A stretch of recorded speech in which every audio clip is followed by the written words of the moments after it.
Should comedians use crowd work in stand-up? Imagine being at a comedy show and the comedian suddenly turns to you, asking a question or making a joke about something you said. That's crowd work in action.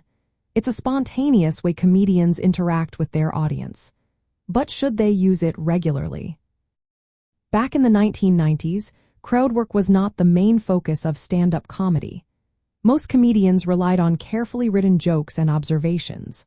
Stars like Jerry Seinfeld, Chris Rock, and Ellen DeGeneres built their careers on polished routines. They didn't depend heavily on audience interaction. Instead, they crafted tight sets that flowed smoothly from one joke to the next. However, crowd work was still part of the scene. Comedians used it sparingly to create a sense of immediacy and connection.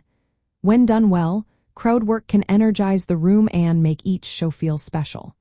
It can also help a comedian recover if a joke doesn't land or if the audience is slow to respond.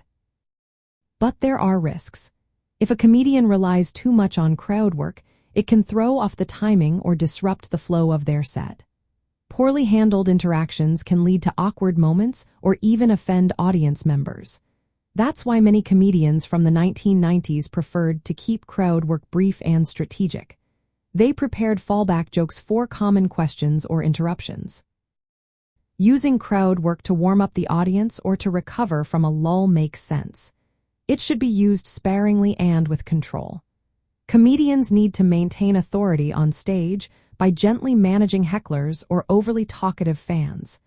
Turning interruptions into humor without losing momentum is key. Today, in the stand-up resurgence, crowd work is more popular. Many performers see it as a way to personalize their shows and connect with diverse audiences. Still, from a nostalgic point of view, the best comedians focus on strong writing and performance. Crowd work should complement their crafted routines, not replace them.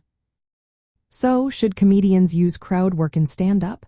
It's a useful tool when used wisely. It can add energy and authenticity, but it should never overshadow the core material. The most memorable acts balance prepared jokes with spontaneous moments, creating a show that feels both polished and lively.